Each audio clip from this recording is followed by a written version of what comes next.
Lee. I'm an associate professor in public administration at Korea University. My research interest is currently the Seoul metropolitan government's creative policy and Asan-Tanjong LC cluster, and very recently I am very interested in the topic of Daedok inner police. So I'm here to do some research on that topic. Very nice meeting you.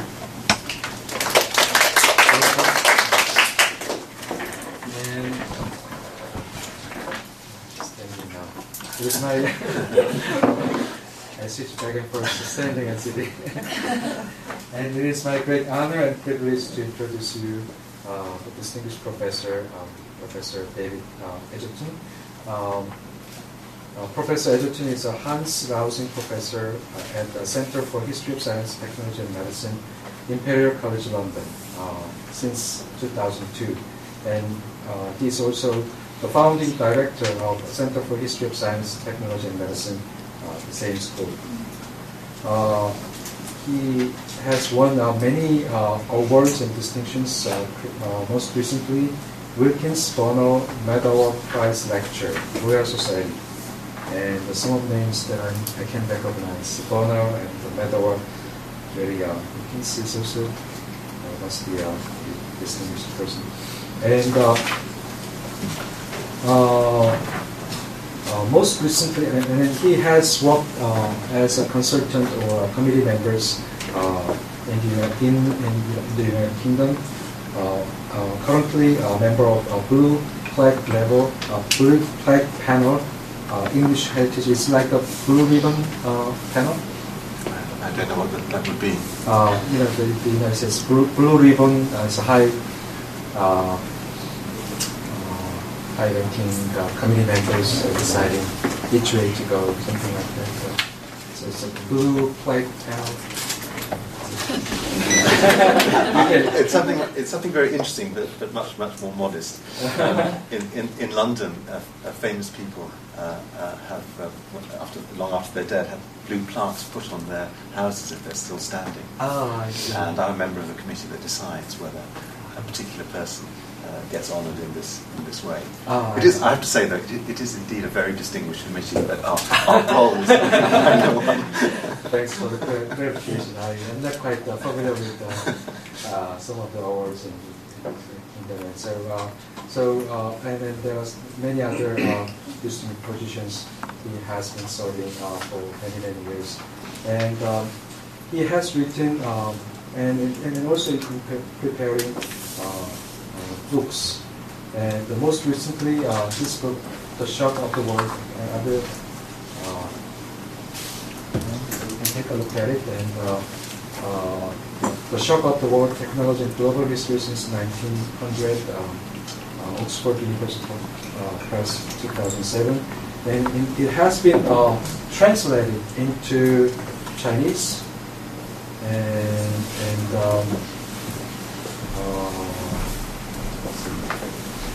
Italian, Spanish, and also it's going to be translated into Korean by people including Professor Mina Kim, and also he has published Warfare State, Britain from 1920 to 1970, and also published in Cambridge University, and also these days is preparing the publication of the book called Britain's War Machine: Weapons, Resources and Experts in the Second World War. And there are numerous articles which are very influential in the history of technology and also history of science. And so please join me in welcoming Professor Edgerton. Thank you very much indeed. I'm very pleased indeed to be here. I want to talk today about the history of production. This, I want to suggest to you, is a new area for research. There's a group of us France and the United States, developing this as an area of research. Now, why production? Well, there's no doubt that in a very wide variety of historical and social scientific disciplines, the study of production has been deemed passé. Following the cultural turn, many historians have emphasized the need to study consumption. Very familiar move, an argument. So powerful have these trends been that even the history of technology has emphasized consumption. Though it thinks of users of technology primarily as final domestic consumers. Of course, there's no logical necessity which might explain why consumption was opposed to production, or the cultural associated with consumption rather than production. The implied oppositions are false, it seems to me. Yet the effect on historiography has been real enough.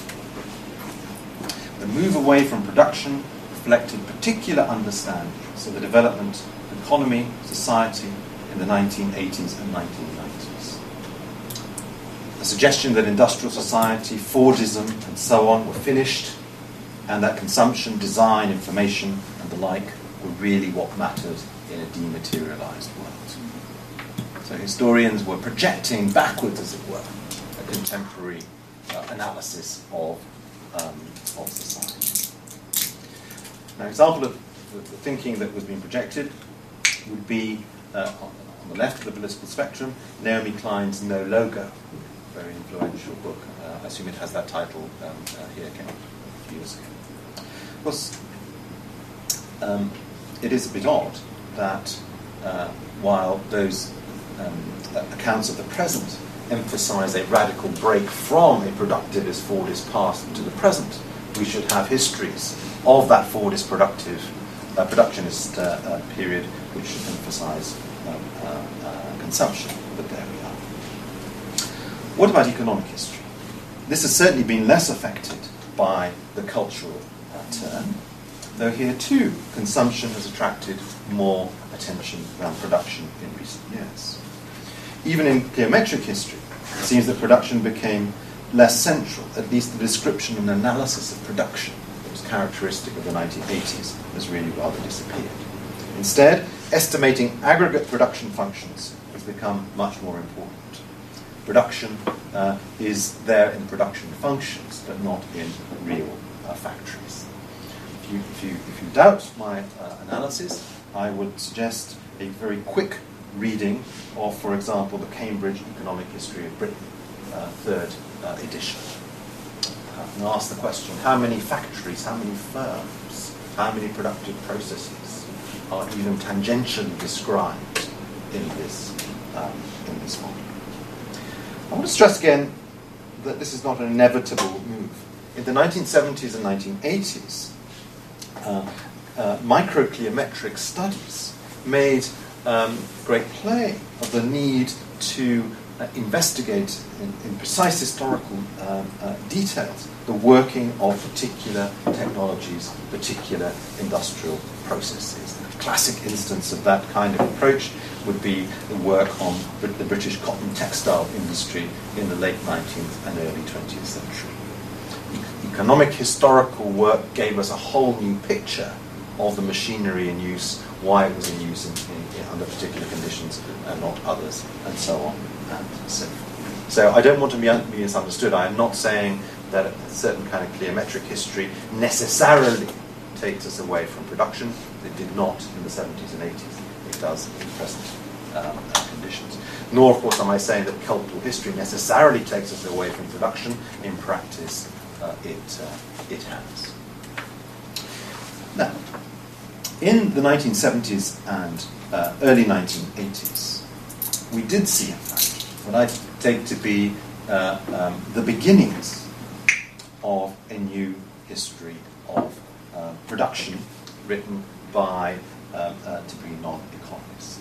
This arose from the rediscovery of the division of labour, as it's been put. In particular, the work of Marx on early industrialisation, a particular division of labour.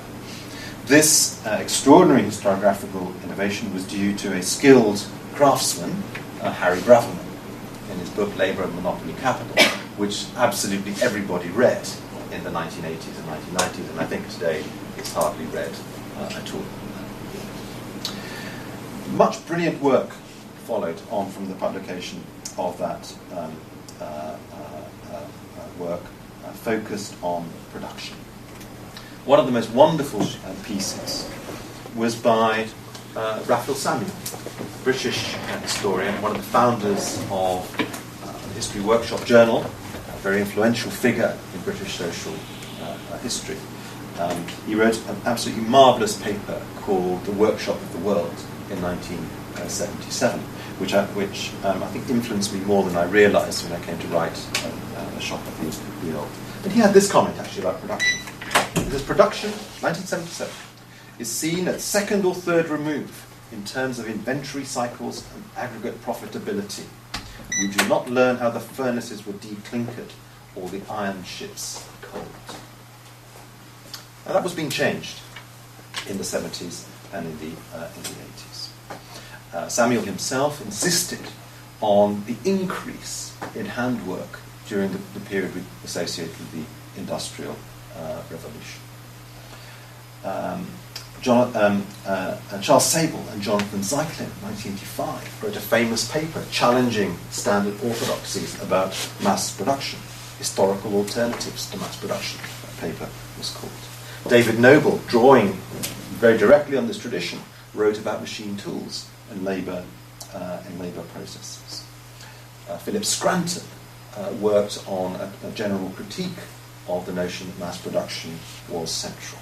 These were, as I say, the beginnings of a new history of production, not the end of a great tradition. Furthermore, it was a program that got stopped really by the late 1980s. Thus, I suppose, have struggled on. So we have to, I think, recapture that work from that period and take it forward. Now, one of the lamentable effects of the move away from thinking seriously about production has been to solidify implicitly and explicit accounts of production that are often extremely crude, essentially naive stage theory type accounts of production. They're to be found in any number of economic histories. They're to be found at the base of any number of cultural histories as well, unexamined. Let me be anecdotal about this. In Shock of the Old, I sketched, and no more than that, an account of 20th century production over roughly 2 chapters, taking in domestic production, agriculture, and insisting that the recent past has not seen the ebbing away of mass production, but rather its greatest ever extension. It is now, or at least yesterday, that the world has been flooded with manufactures of extraordinary cheapness. It wasn't the years of classical Fordism. Yet more than once, readers and reviewers of Shock of the Old have suggested that I have not read Manuel Castells. That had I done so, at least this was the implication, my story would be Castells' story. That the 20th century saw the growth of industrialism and mass production, and that this world was superseded by dematerialized network society. In other words, the very kind of account I was arguing against, very obviously, transparently so, was being held up to me as the standard against which my account was to be judged. It was essentially incompetent, because I wasn't aware of these grand movements of world history. Those inclined to be more generous will see my story as simply a gloss on a supposedly solid standard story, a minor variant of the real thing, rather than a challenge to it. Yes, of course, domestic production has been important. Yes, we do have a tendency to forget the peasantry in the 20th century. Small firms are really much more important than they were given credit for. Bravo! Yet, as I suggested in what I took to be the central argument of Shock of the Old, we lack a decent description of the material constitution of 20th century society, including most certainly a history of production. In other words, neither I nor anybody else really knows what they are talking about. We're talking about basic transformations in the history of the 20th century, indeed some of the most important and radical transformations in the history of humankind. So that's the big claim that we are in. Now, at first blush, that seems a preposterous claim, absolutely preposterous. After all, we all know that the world has been radically transformed. We all know a whole list of factors that have gone into this transformation. But let me make the point this way. Imagine you're putting on a graduate course on the history of 20th century production. What would you set? What books would you set? Apart from studies of the golden age or maybe the short boom, or works on the short boom of production history of the 70s or 80s. You could certainly set, usefully set, a compendium of historical statistics. But what analytical, historical account would you provide to your students? Well, I'm going to go through some plausible candidates to see how they might match up to our expectations. Let's start with Fernand Braudel, author of one of the most material-focused great books of history. Now, he actually wrote a contemporary history in the early 1960s, which was reissued in the 1980s. Book for schools, for French schools. Despite dealing at length with the 20th century, goes back further, and claiming that the spread of the world civilization of industrialism was a central feature of the 20th century, one learns practically nothing of its material basis. Industrialism is an abstract transforming agent given no substance whatsoever. It's Fernand Braudel we're talking about. Take the McNeils, father and son, one a noted historian of relations of technology and war, the other John, the author of the best general environmental history of the 20th century. They wrote a book called The Human Web History, a global history.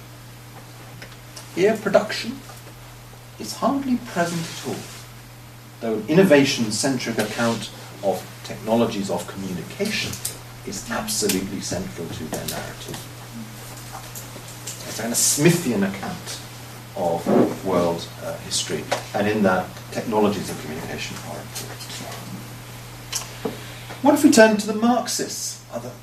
Of course, the advocates of the notion that the productive forces are absolutely central motors of history alongside class struggle.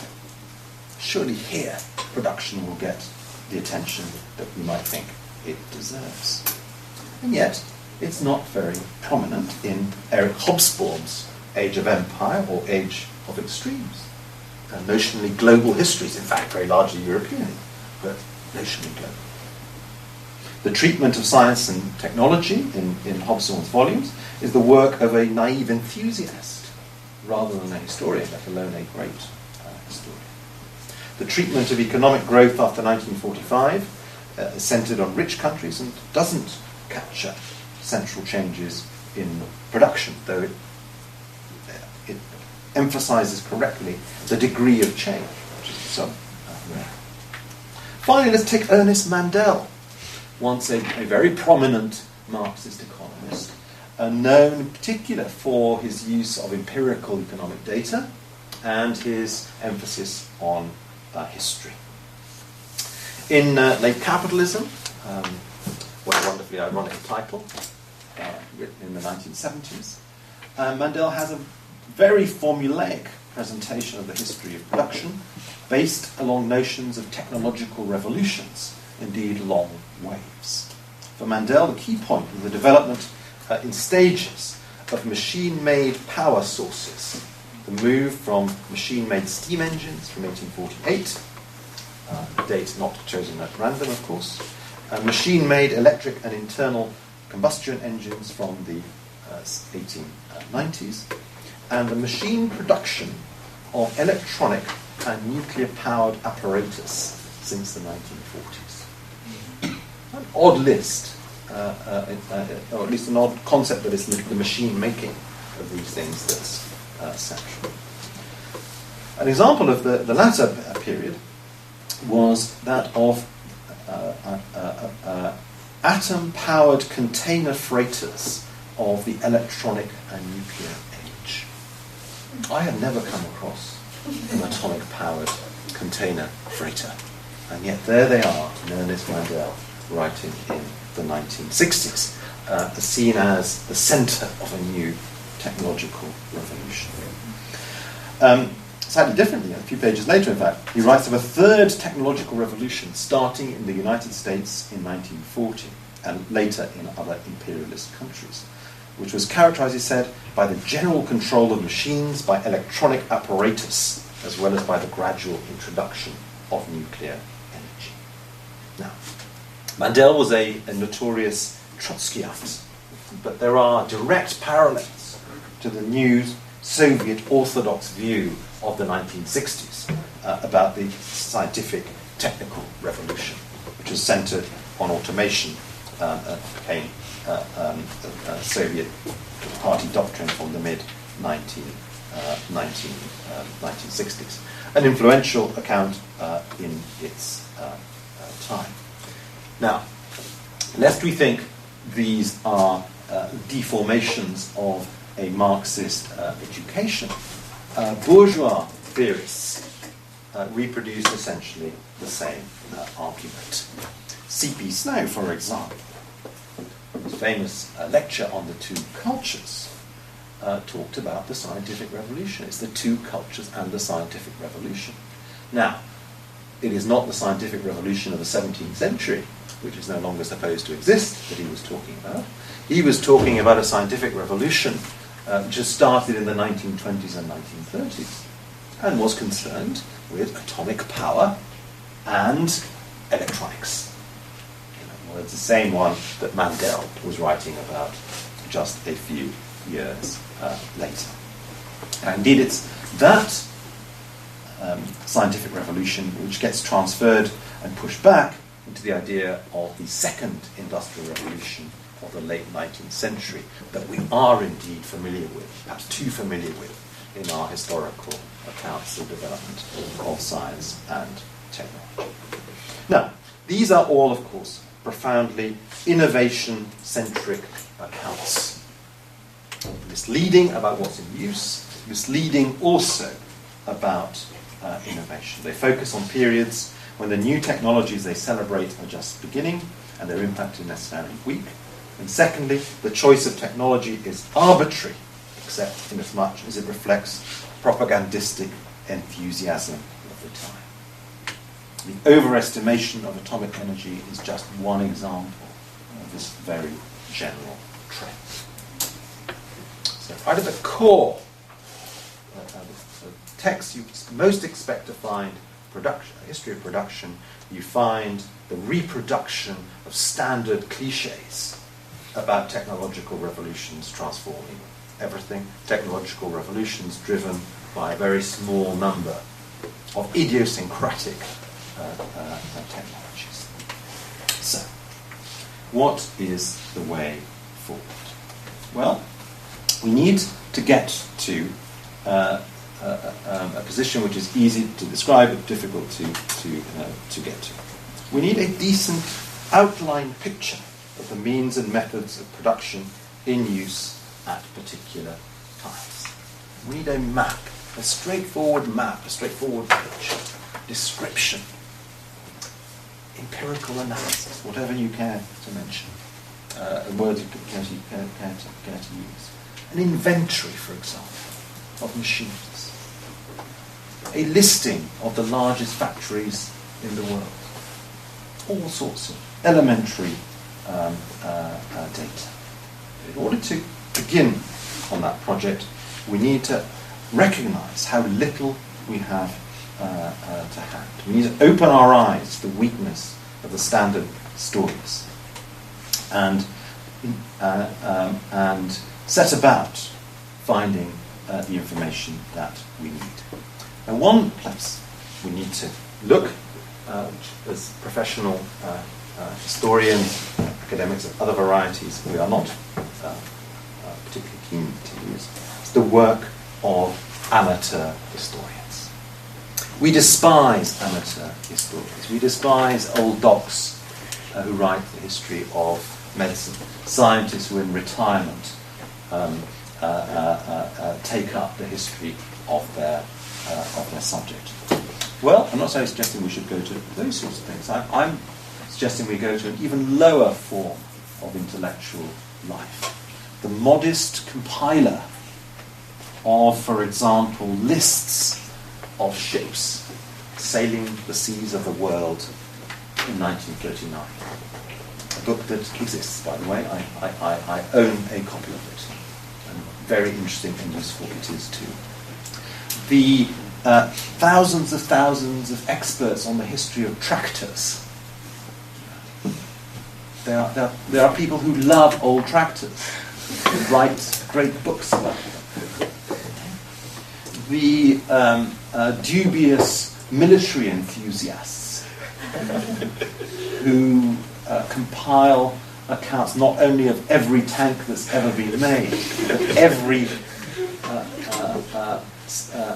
different version of every tank that's ever been made, and will even provide you online with a calculating device to calculate the penetrating power of various kinds of anti-tank shell against any kind of tank you care to mention. All this incredibly rich information is out there. But we won't find it in academic libraries because no respectable university library will purchase such books. Okay? We have to go into rather dodgy bookshops and the remoter parts of the Amazon listings. It's there. We need to use it. We also need to go down in the hierarchy of the world by looking at peripheral regions of the world. So in these places, the issue of production may become much more salient, both to local historians and to us as observers. Now, the aim would be not to produce a study of the peripheral, but to create a global picture in which global was not a euphemism for the marginal and the local, as it is in the case of music, world music, but a serious attempt at telling the history of the world. I want to argue that looking seriously at the peripheral world, the poor world as I prefer to call it, is important for our purposes, not because it will change our view of the peripheral world, we can do that, but because it will change our view of the centre, or what we take to be the centre. Okay. Now, we have a very standard account of the critical technologies of the 20th century. We have an increasing literature on the poor world, focusing on the colonial and post-colonial period. And within those studies, people have looked, and increasingly look, at science and at technology. But when we look at those studies, we find that they concentrate on very particular kinds of technologies. Let me just go back a bit. We need to. It's actually the same technologies that are in use, that are studied in relation to the rich world, that are studied in relation to the poor world. Let me take a particularly strong case of this. Timothy Mitchell's Rule of Experts, Egypt, Technopolitics and Modernity. Is that book familiar to anybody here? Well, I would say this book is the best realized Latourian account of technology in science and history that there is. It's a very important book. It's hugely influential in Middle Eastern studies, less so in SDS. But it's seen very much as bringing the study of the colonial and SDS together. So it's very well worth reading. What's the title? Yes, I think it's just Rule of Experts, maybe the rule. Egypt, Technopolitics and Modernity. Do I have the date? It's relatively recent. I don't actually have the date here. Yes, I do. 2002. Now, Mitchell notes quite correctly, it seems to me, the point that I was making earlier, that the cultural turn has paradoxically reinforced the standard narratives of modernity outside the realm of the cultural, strictly speaking. And one of the great strengths of the book is that he shows how our accounts of material history, of the history of production, are made by experts themselves after the fact. And one of Mitchell's central aims is to understand how the concept of a national economy was created and the impact of that concept. Within that, he seeks to put the material into history, particularly in the first long chapter of the book, which deals with DDT, the Aswan dams, and synthetic nitrate fertilizers. He's seeking to break out the narratives the experts wrote about these things. And yet, he reproduces the experts' own central claim that these grand projets, the Aswan Dam and the nitrate factories, are central to the history of Egypt. His focus is still the big stuff from the outside, the work of outside experts. Local machines hardly figure at all. A key exception is his chapter on the very recent history of Egyptian agriculture, which shows rather clearly that the whole of Egypt was not captured by the usual stories that we tell about modernity. Oddly enough, it's only here that, for example, camels appear in order to disappear with tractorization.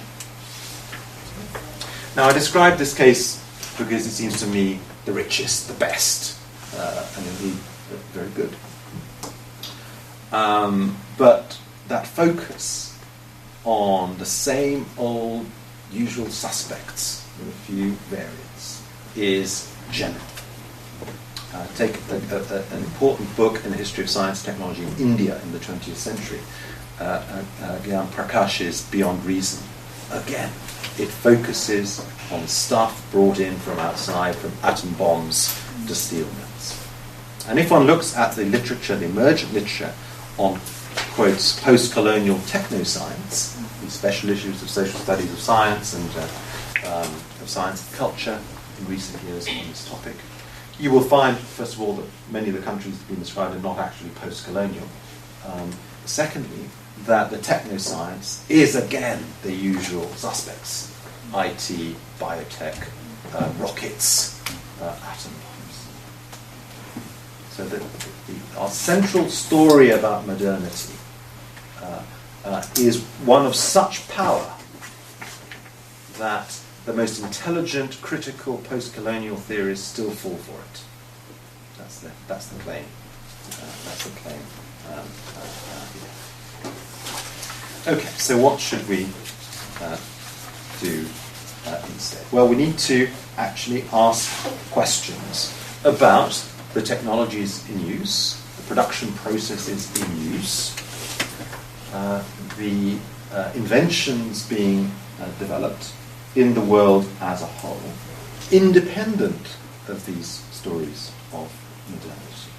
We need to look not just at what are called indigenous technologies, to get away from opposition between local, indigenous, small scale, and foreign, big, colonial, and so on, and look at, for example, the transfer of materials like corrugated iron, one of the central materials of the 20th century, for which I use the rather complex term Creole technology to describe, perhaps rather unsatisfactory.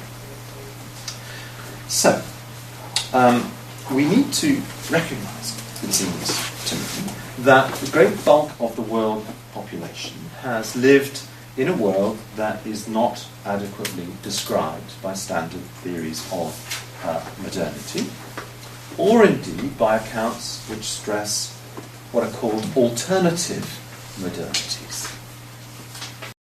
It's not simply a question, I would say, of Western models of modernity not applying to the non-Western world, as Francesca Bray has argued, for example.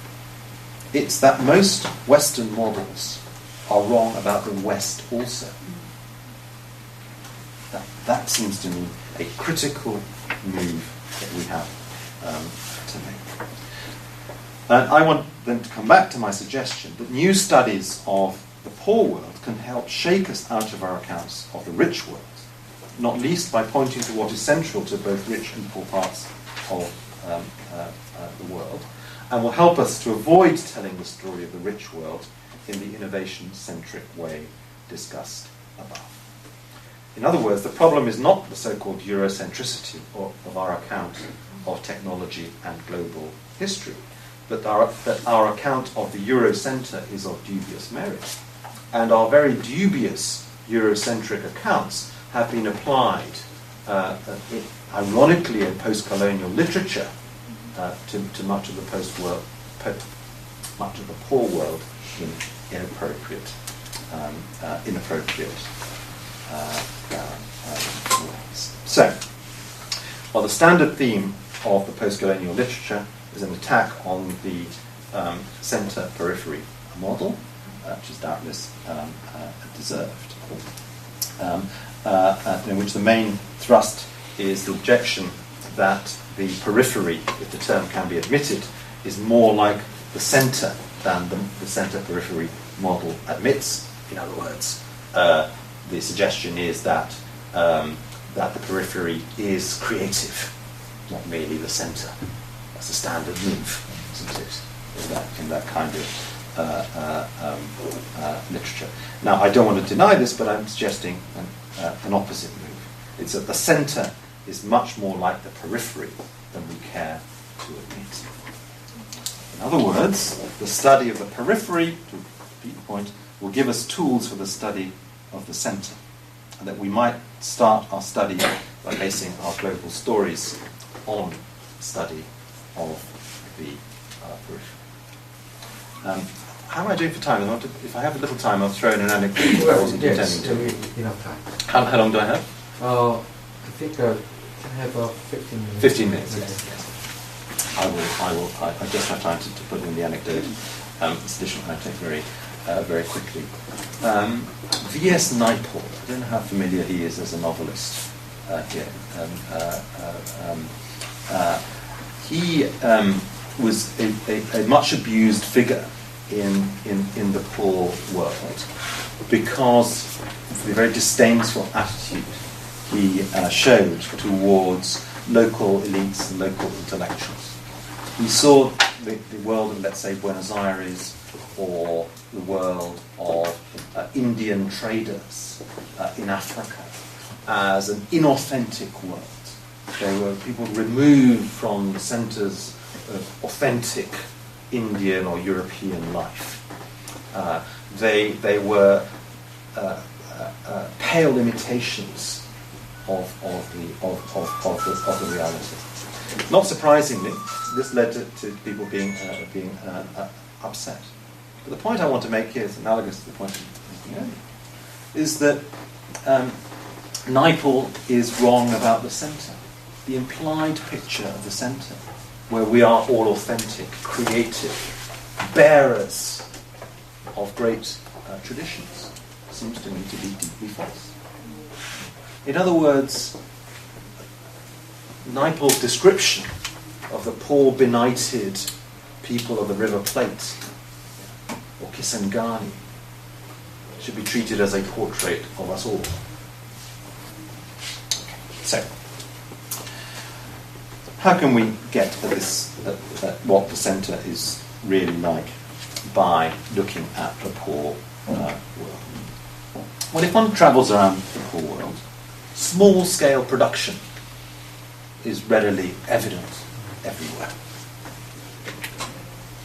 Indeed, one important feature of the poor world has been that it has grown faster than the world as a whole, especially since 1945. For contrary to our standard models of modernity, small-scale production has actually increased. In some cases, the proportion of production attributable to small-scale production has gone up. And my favourite example, this is pig production. Pigs are relatively easy to industrialise. Not quite as easy as chickens, but they follow on from chickens in the chain of industrialisation. So you might tell a story of the gradual industrialisation of the pig over the 20th century. Well, you can do that for the British pig and the French pig and that is the Korean pig. But you can't do it for the world pig. Since the 1960s, pig production has deindustrialised. Why? Because in China, as economic growth went up, so did the number of backyard pigs. Something, even until recently, something like 80% of Chinese pigs were produced backyards in a small scale. But there are lots and lots of pigs, so many that the net effect is the deindustrialisation of the pig, the growth of the pig production and its deindustrialisation. Now these are not trivial effects. A lot of pig meat is eaten in the world. We might reproduce that for chicken. Second, the poor world gives us many, many examples of long-lived use of machines. If you go to Argentina, for example, you will find British-built railway stations, the late 19th century, pretty well untouched, still very much in use. You will find in places factories that were built before the First World War, essentially still in use. You'll find, for example, in India, still steam locomotives built in the 1920s, still in use. For touristic purposes now, but still, there's a lot of that. Indeed, there are parts of the world that you could call museums of modernity. That's to say, they preserve in a way that isn't preserved in richer countries the cars of the 1950s, the buildings of the 1920s, the transportation technology of the 1930s.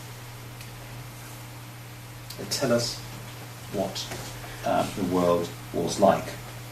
But we mustn't be too naive about that, of course.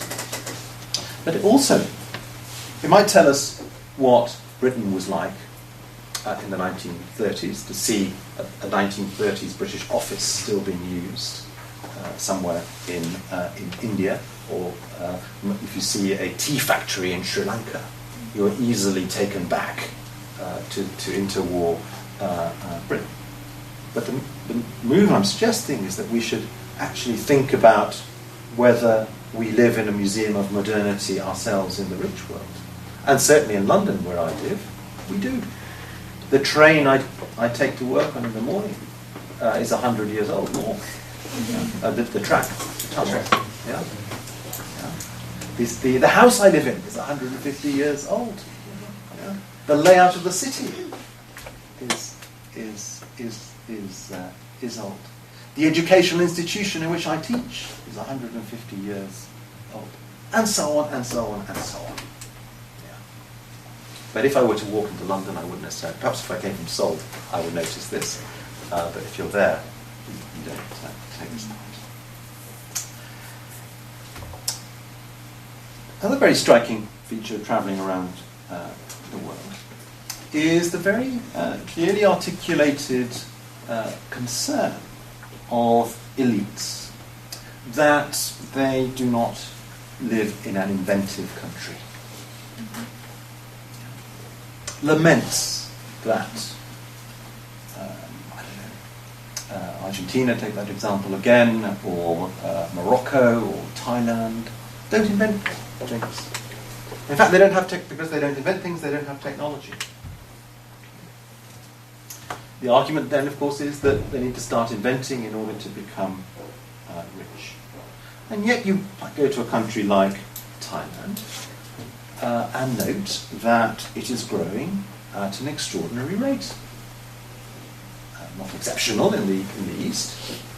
So we have a case there of astonishing development at a historically unprecedented rate indeed, without innovation, without, as far as I know in the case of Thailand, a Nobel Prize.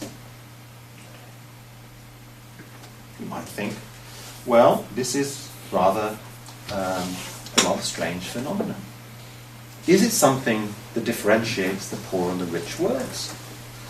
My answer would be no. One finds cases of radical development and progress without innovation all over the world. In fact, that is the standard form of development. You might take the case of Spain, for example. People there will complain that Spain develops without innovating. But you might think that Britain would be a counterexample. But the answer is it isn't. Most of the machines, industries, the trains that are used in Britain depend on inventions that come from outside. Britain, like every country in the world, with a possible exception of the United States in the middle of the 20th century, imports most of the techniques and knowledge it uses. The case of Britain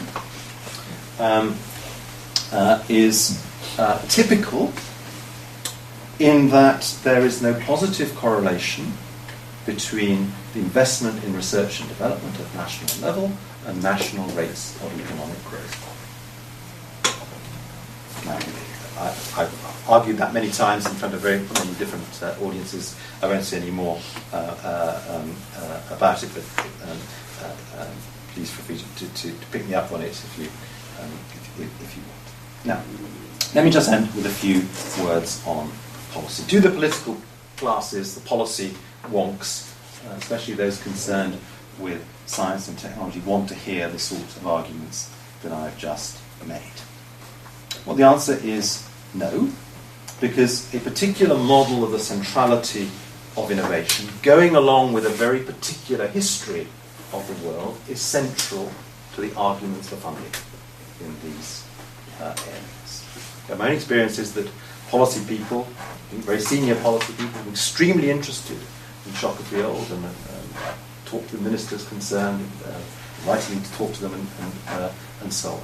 But the net effect is bound to be minimal. There's not a convenient history for that kind of policy making. But I want to suggest that it ought to be. That we need to free ourselves from these dubious accounts of the development of modernity in order to have more and better innovation. In other words, these accounts are part of a process which restricts our imagination when it comes to innovation policies. And secondly, because it allows us to discuss much more intelligently how we can change the world without innovation. It's a central feature of much of discussion around science and technology. That lack of innovation is a limiting factor in our ability to do certain crucial things. Standard argument being developed for GMOs today is that without them we cannot feed the rising poor population of the world. We are at the limits, the implication is, of our capacity to produce calories, proteins and so on. A moment's reflection will tell us that that's wrong. We are nowhere near our limits. In terms of irrigation, fertilizer, tractorization, using animal power, all still to be exploited. We could shift, as we all know, from grain fed to animals, grain to be fed to humans.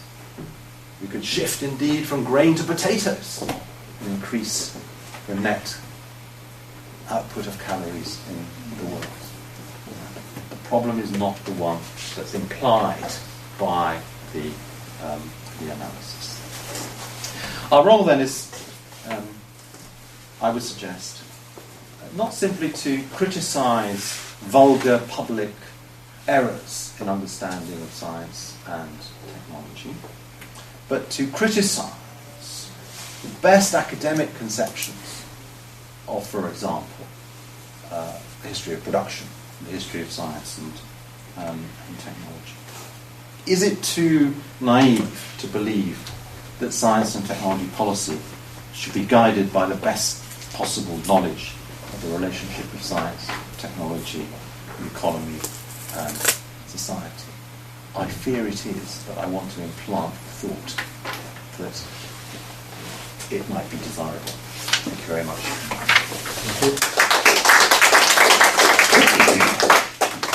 Now the floor is open for discussion, and I'm hoping that students, including undergraduate students or from other departments, actively join the discussion. In fact, it's compulsory.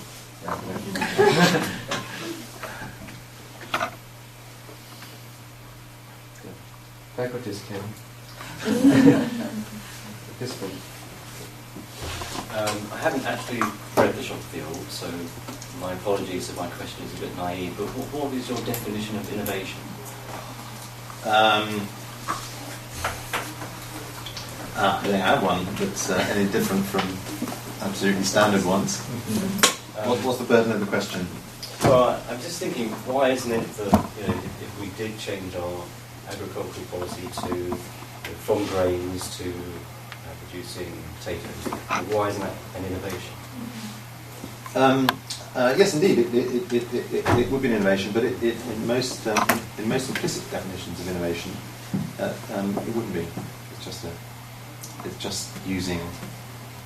just changing within parameters that are already set out. But your point is absolutely correct. It is by a straightforward analysis of what the word means, and innovation. Yes. Yeah.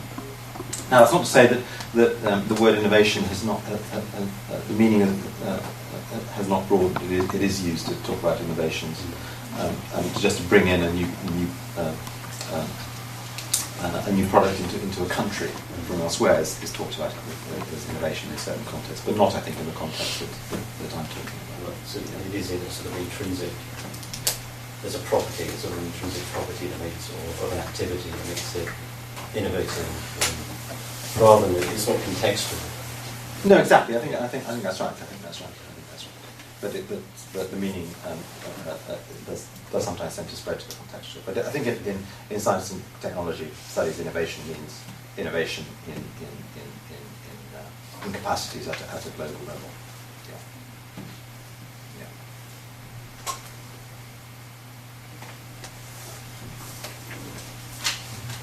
I'm from the States and then I teach history here. And so I was very interested to hear about your description of historiography because it seemed a little bit centered on sort of the British side. Because I was running through my mind to the U.S. historiography about whether the history of production is missing.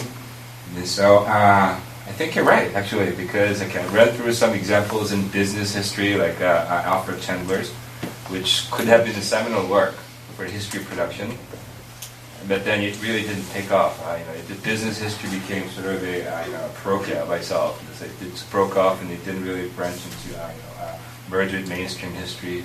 There's some people doing some history of production in the history of material culture, some in labor history, but those people are marginal. And so the more mainstream people are people like Liz Cohen, who does a history of consumption. Okay. So the tendency is not just in British historiography, but it's all over, basically. So my hat's off to you. That you can, it's like if you become next, become the Fernand Braudel of history of production. I just have a quick question about the. Well, I do history of higher education. Mm-hmm. That's another field where a lot of amateurs. Okay, this is right. Yeah, in fact, it's dominated by the writings by amateurs, so to speak. So there's not a whole lot of interesting historiographical debates because it's all about writing chronicles and the institution of propaganda and so on. So this doesn't relate directly to your academic work, but what is your view on the research assessment exercise in Britain? Because I haven't found a single British academic who liked it. Well, you yes, like the damn thing, but apparently it's it's shaking up the whole place. So yeah. I'm sorry you thought my analysis was Britannocentric. I mean, it was in some of the people who talk about were British, but of course Fernand Braudel is not British. Ernest Mandel is Belgian, and the McNeils are American, and what I was looking at really is world histories written in English.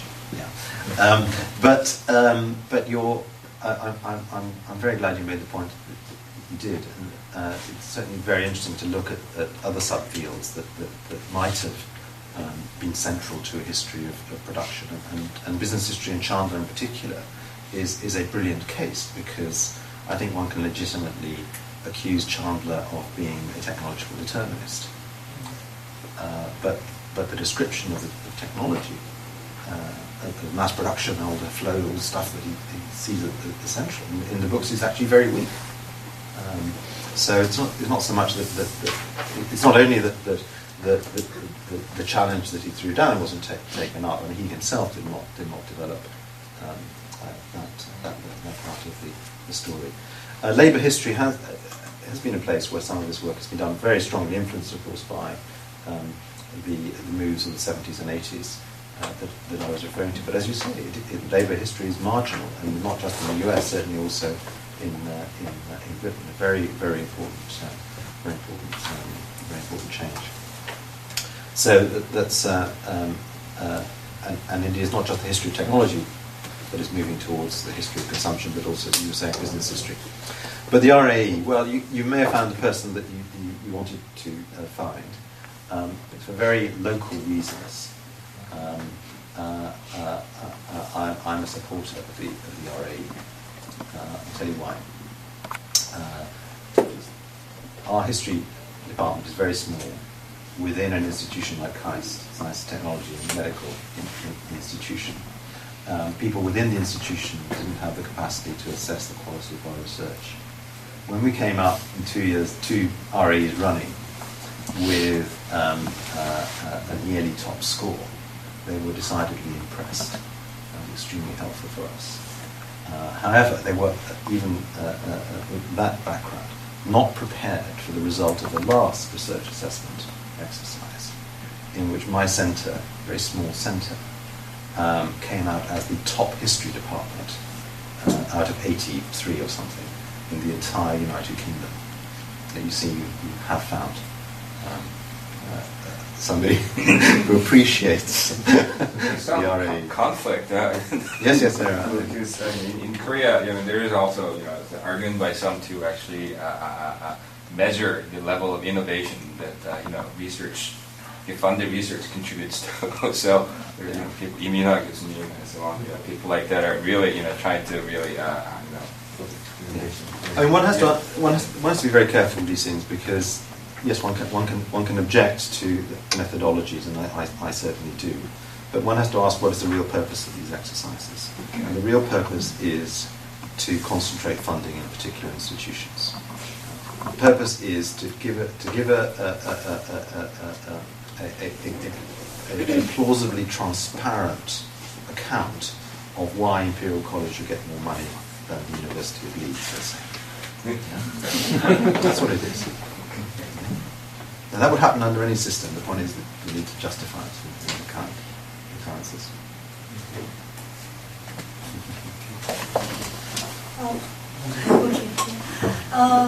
Sort of maybe the range of the scope of my question is too narrow, but I actually have a question on your definition of production, because you seem to distance yourself from social construction of technology, or say users' shaping of how technology is being used, because your main thesis is on production, while social construction of technology emphasizes upon how users can also creatively sort of modify the way the technology is being used. But I think the latter one, what SCOT, social construction of technology, scholars are doing, is also an analysis of production in a certain sense, if that can be called as production. So, what do you mean? well, for example, the article about the usage of automobile in the early 20th century, that's one of the classic pieces of social construction of technology scholars. And their users do not just sort of modify some Ford cars into tractors.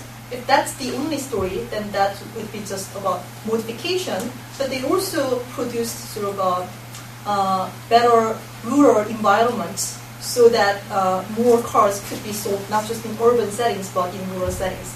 So in that sense, I think although SCOT scholars are not talking about production, they are talking about usage, but they are also implying that users participate in production. Yes.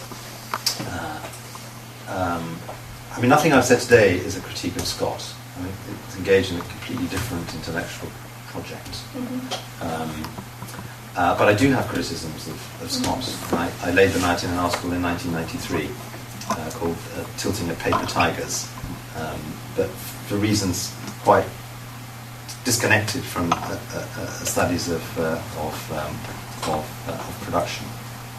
Where might come into the story here is the claim I'm making that there has been a move towards consumers rather than producers. And I think you picked on a nice exception. But generally speaking, the literature has been concerned with final consumers, with the domestic, and not with the production sphere. But you're absolutely right that in principle, there is no reason why users should be associated with final consumers. In fact, I think I made that point myself. In fact, one reason I wanted to use the term users in the book and elsewhere, or technologies in use, is precisely to avoid the focus on the consumer as the only user.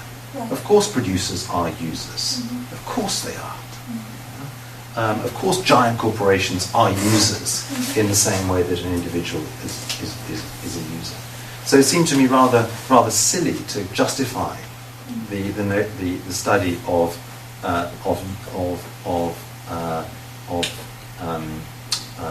consumers as an information kind of consumption junction, showing that users could change machines.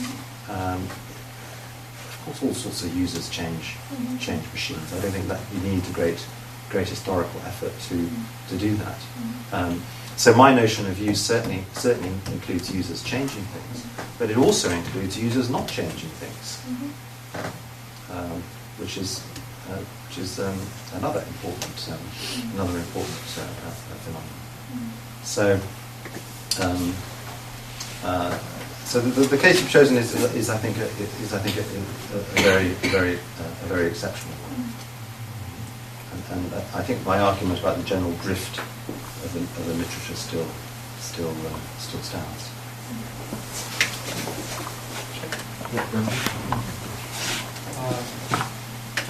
I think your use perspective in use is useful.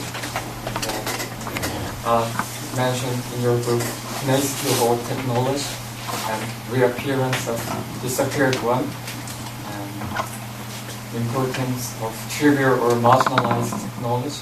and indigenous technology.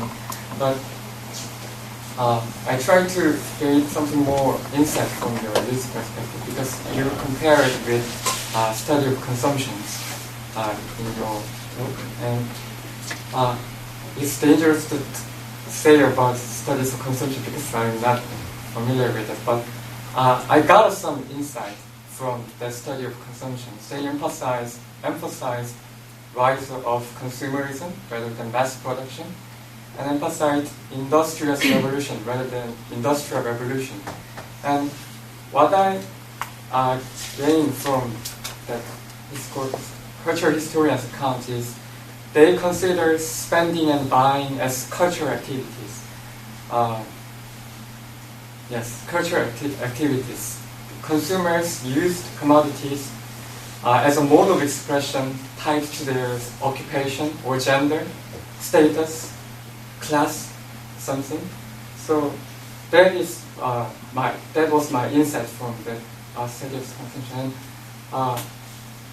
In relation to that,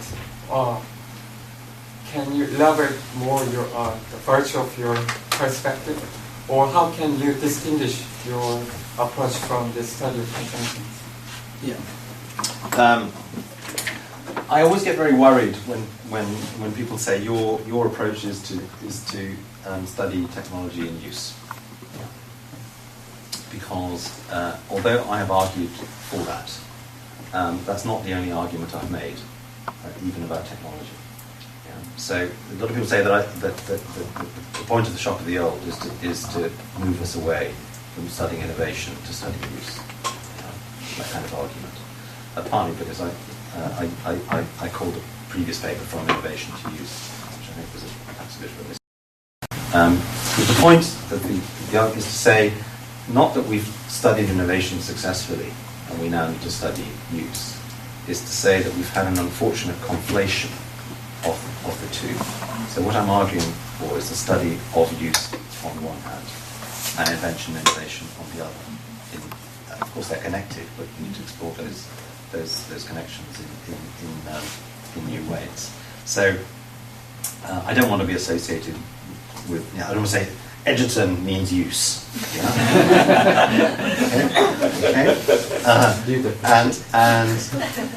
And neither do I want to be associated with the person who said, let's stop studying consumption, let's stop doing cultural history, and let's do production. Okay? And I don't want to be the person that is taken to imply that we learn nothing from cultural history or from studies of consumption. So I don't say that, and I certainly don't. I certainly don't believe it. Because my insight was similar from your book, because while reading your examples, many examples, that technology cannot be separated from the society that invested with meaning something. So, yes. Yeah, so I consider it similar. Exactly. So what the aim of the project is we could think of it this way. It is to realize some of the ambitions of a certain kind of cultural history concerned with meaning, let's say, in the realm of production.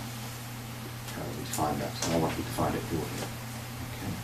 It so happens, I made the point that this was not necessary, that kind of cultural historical approach has been associated with final consumers and shoppers and this kind of thing. Absolutely unnecessary. Yeah. So let's take the project forward. But I made a slightly stronger point, which is that a lot of cultural history, the same as Timothy Mitchell, that a lot of cultural history, ironically, takes on trust the most vulgar productionist rubbish in its accounts of world history. So I want to radicalize the cultural historical move, to take it into the material in a serious way. And my efforts to understand how we have understood production and change in production a part of that project. There's a cultural historical project here, working out why it is that we think of the first industrial revolution, the second industrial revolution, the third and the fourth, and why all the same old instances come up in all the writing about these sorts of things. A cultural, intellectual phenomenon, I think, of very great significance needs to be addressed as we address the history of production. So yes, thank you for that question. It allowed me to make a point I should probably make at the beginning of the presentation to avoid misunderstanding. So in the back, could you introduce yourself? I'm Hyun-jung. I teach in the Department of the Ocean Systems Engineering School, and you guys can assume that I'm stupid. I haven't taken any history courses or policy courses, not at all. However, my major is production systems engineering, and in this term, production has very narrow meaning. However, in most of the time, we focus on how to improve the productivity or maximize the utilization of the machine on the factory floor and the like. But however, the funny thing is, the productivity sometimes fluctuate if the top level management has interest on the same line without changing any machines or method or process at all. So I suspect that there is a very close interrelationship between the culture or human minds and technology itself. So that's why I'm here. Welcome. Okay. The question is, in many engineering school, the definition of the innovation is rather narrow, and some technological innovation is just an invention if it does not make any economic sense. So if some new technology makes some economical success, then we call innovation. So the meaning is rather narrow. However, the question is, do you distinguish, I don't know if this term exists or not, technological or scientific innovation from cultural innovation in your research? And the other question is, what's your definition of this modernity? Yeah. I don't really use the term innovation as an analytical category. So I wouldn't bother to use the term innovation to describe social change or anything like that. I just wouldn't. So I don't think that arises as a problem. But I might need some standardization just to avoid confusion. What's my definition of modernity? I don't have one of my own. And there are kind of plenty out there, but they all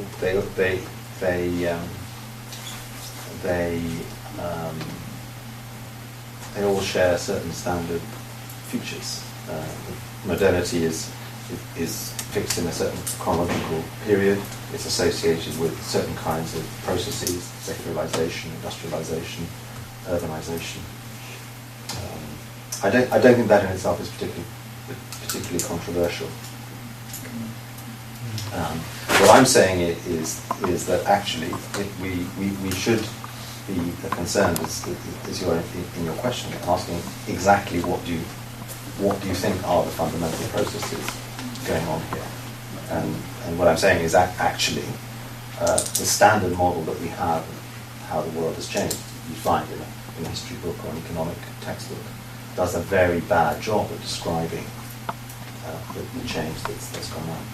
But that we have a very deeply ingrained belief in the utility of those stories. How do you see if there is any, how do you see the strong correlation between this modernity and innovation? Yeah. What strong correlation would that be? Are there any, or they're totally independent of each other. No. But let's ask some questions. I mean, most students of history would obviously agree that I'm following Marx, I suppose, that recent centuries have been drastically more innovative than earlier centuries. But that's fine. So yes. In that sense, modernity involves innovation, continuous change, and the pre-modern involves slower change. But if you were to ask a kind of narrower question, for example, are we now more innovative than we were, talking about the world as a whole, in 1900? We could have some fun debating that. I mean, obviously there are many more people that call themselves innovators and are paid to innovate, and so on and so forth. But the results can be rather interesting. And if you think of it as a broader social, economic, political, scientific, technical change, I like to ask my students, who has seen greater change in the last in a decade? You and me, or our work out generations would say great grandparents living between 1890 and 1900. And it's not obvious that you and I have seen greater change than people did back then, whether in Korea or in Britain. So the idea that the rate of change is ever increasing, and we live in an unprecedentedly, rapidly changing world, doesn't seem to me to be necessarily true. I was very interested in your talk, especially because I was a college student in the 1980s, so it's very glad to bring the production back, because I'm kind of a production person. So in your talk today, you made a very provocative argument in the innovation-centric School of Science Technology in the Kaizen. So also you are very reluctant to use the concept of innovation. So instead of the innovation, do you think that production is kind of alternative concept to explain innovative activities? So no.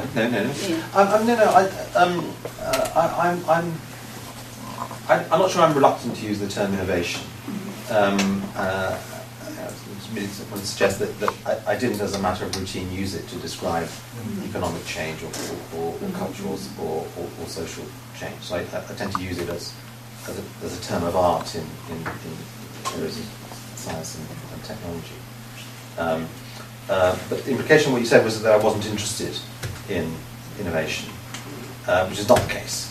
In fact, I have a whole chapter on the shock of the old, which attempts to rethink our standard histories of innovation, because I think they are themselves, invention and innovation, I think they are themselves very problematic, very innovation-centric, in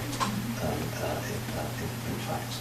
So I think I could very easily have done, given a presentation on how we need to, in fact, start studying the history of invention, because in fact it hasn't been done, because we've moved away from the history of invention, partly to the history of very early use by consumers of things. In fact, I would say this about the history of invention: you have a period in the 1920s and 1930s in the United States where sociologists start investigating it in very interesting ways. Most of what they say gets forgotten, and you end up with a story a student of mine calls it the transition model, I think, which is that you go from a position where you have individual inventors, heroic inventors, in the late 19th century, early 20th, and they give way to the corporate research laboratory. And that's a standard implicit story in most of our accounts. That's actually quite wrong. Individual inventors are still important, as some economists rightly maintained in the 1950s and 60s. Furthermore, there's a whole class of inventive activity that is neither corporate research lab nor individual inventor, that is hugely important and is simply left out of the story. And what I have in mind there is things like the making of new aeroplanes, new motor cars, new ships. That don't come out of corporate laboratories, nor do they come out of the sheds of inventors. So all these processes are pretty well undiscussed in the literature. So sign me up for the history of a new history of invention. In fact, we're doing it at Imperial. I have two questions. Please feel free to correct me on the way if I misunderstood anything. And the first question is, you talked about the production of pigs and how it changed over the last few decades. But you said that we can look at the production of pigs at a national level, but we can't do that at an international level because of China and the backyard and stuff. Right? Did I understand that right? No, we can look at it. There are global statistics that we could write a history. Global pig production. But you said we couldn't look at it at an international level because of countries exceptional countries like China. Well, I mean, China is exceptional because of the sheer number of pigs. Okay. So the point is industrialization. Yeah. Isn't that what you talked about? Yes. I was trying to overlay that onto the framework of consumption. If we could do that, if we could do a similar thing with consumption, is that possible? If we could look at consumption of some item or consumption of anything, if we could generalize it at an international level, if that's possible or not. That's my first question. Yes. It's possible? Yes, sure. That's a pretty easy question. The second one is you said, if you look at the historiography of production and consumption, it's been missing. History of production has been missing within history. And could it be because so much of economics, theories of economics, have been strongly embedded within subconsciously by the scholars?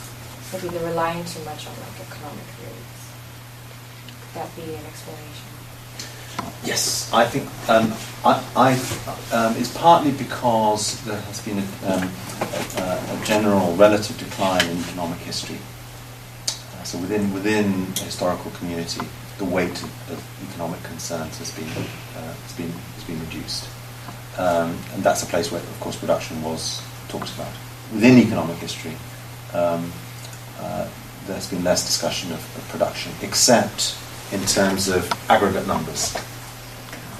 And those aggregate numbers certainly come from trying to, economic historians trying to become more like economists. So economic theory there has the practice of economics as a discipline has certainly affected economic history. In economics itself, you have, of course, a much greater emphasis on quantification and on theory, which necessarily leads to a lack of interest in production. In fact, if you ask the question, who are the people who write about matters of production, you would have production engineers writing a certain kind of thing, and so you don't find economists doing it. You increasingly find environmentalists talking about process of production. In fact, in terms of the scholarly world and the public sphere, I would say at the moment it is probably the environmental movement that contributes most to our thinking about questions of production, energy, waste, the costs of production, the human costs of production, descriptions, for example, animal production, I mean, mostly driven by animal welfare activists. So there are materials coming up from there, but not economics. Yeah, the livestock contributes about 20% to greenhouse gases. Yes, yeah, indeed. Yes, suddenly, yes, cows start appearing in the funniest places. Yes, yes. And chicken waste in Arkansas is a big thing. And exactly. Yeah. Well, I have a question. I didn't see you. I have a question about history of science and history of technology relations. Asking this because I don't think his main point is devaluing innovation or something like that, but broadening our perspective from innovation-centered view to the use-centered view, and then we can have a lot of things that can gain from this approach. And then one benefits is to bring the history of technology more closely to history, general history, or labor history, gender history, and all sorts of history. And I think it's very persuasive, convincing. And I'm just wondering, by doing that, historians of technology is moving away from history of science, traditional history of science, because usually, history of science in the past studies the emergence of new ideas, concepts, theories, and who are responsible and in what context they develop that one. Of course, we are moving away from that as well. But the traditional historiography of history of science is doing that. And that is closely related in some way innovation. And so, in a way, history of technology, emphasizing technology in use, moving away. I feel like moving away the traditional territory of history of science. But at the same time, I thought myself, I can use your framework exactly the same way. Moving away from history of science as a studying field to study emergence of ideas to science in use or ideas in use. Then probably we can open up new areas in history of science, and then that way probably history of technology and history of science can meet in a certain areas. And so it's just a very conjectural exercise. But what is your thought? Yes. Well, I would not want to associate a particular intellectual program that I have with a claim for the field as a whole. In fact, no, I'll leave that aside. I don't want to do that. And I think it's been a big problem in history of science and history of technology that any particular position is interpreted as a claim that everybody else should be doing something similar. Mm-hmm. Yeah. So I'm not saying that. Yeah. On the question of use and invention, I want to reiterate that I don't want us to move away from invention to use. My point is that that's not where we've been. We've been in a very funny and unsatisfactory place in the middle, which tells us nothing about invention and tells us nothing about use. Okay. So my claim is that we need to study both properly. Okay, right? That's really important. Now, there is a feeling that if you study technology in use, you are not studying things which are central to some older form of history of technology. Perhaps one that's related to history of science. So studying technology in use, you're not doing internal history, for example. Would be the kind of feeling. Now, I chose the phrase technology in use very deliberately, not to avoid using use of technology. It's not studying use of technology, though I also want to do that, of course. It's technology in use. So it seems to me no reason why one can't study a Bessemer converter that's in use. You describe how it works under particular conditions or whatever, and how another one works under another set of conditions, very internally. In fact, it seems to me silly to restrict internal histories to the moment of creation. Why? I mean, that I'm sure Grant will tell us that there's a name, a philosophical name for that. Is it some kind of fallacy? Fallacy? Yes. Or dependent. What are you considering? That there is no creation moment, or to study the creation of something is not the only way to study it. Yeah. And also, is there a creation moment? Well, indeed. Yes. What are the boundaries between discovery and justification? Yes. So I'd want to reject that implication that this is necessarily a move away from the internal, as well as certainly it's not a move away from the study of invention.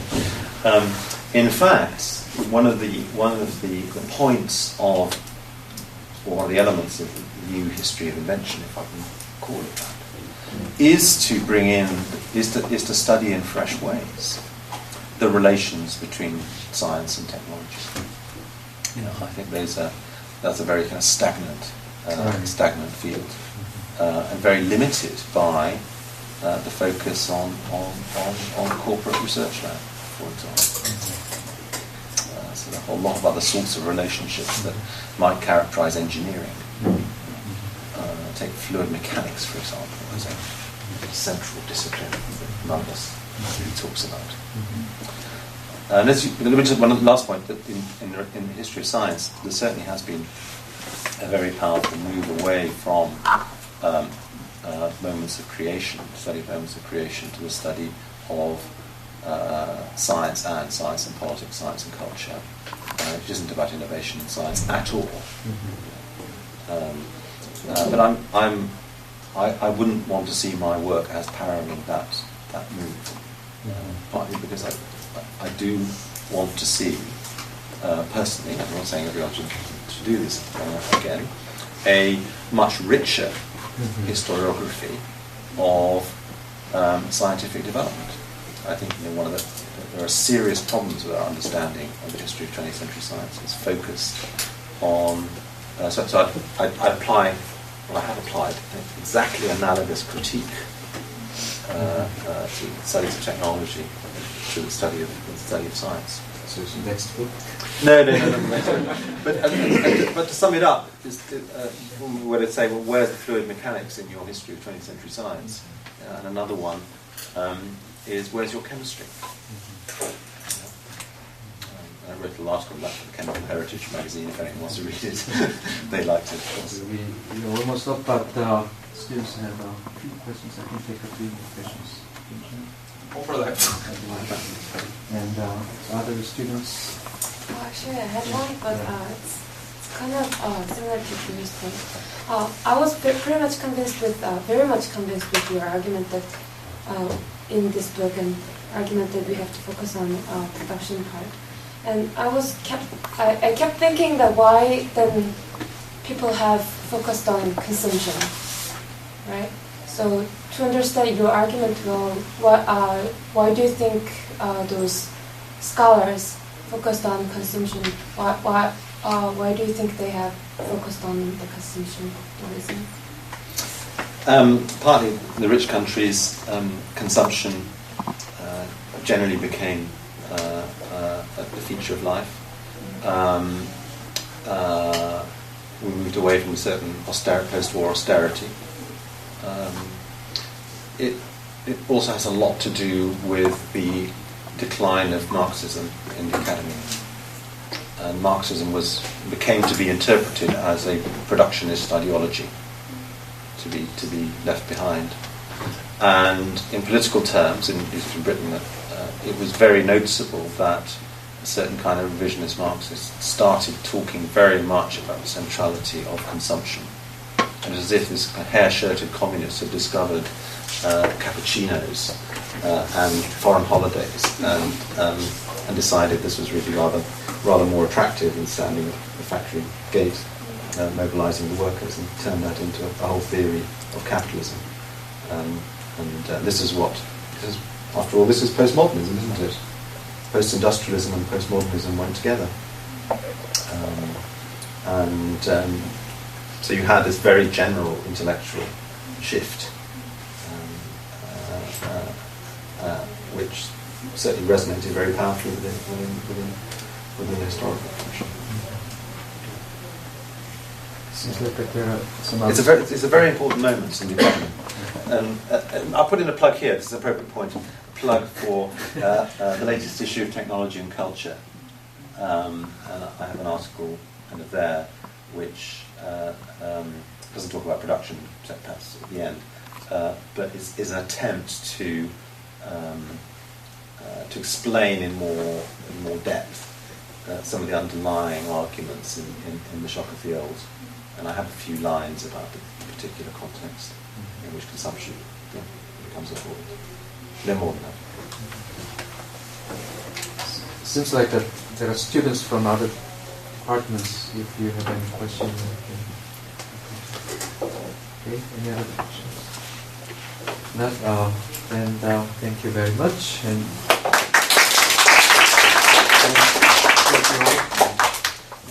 let's have hiking.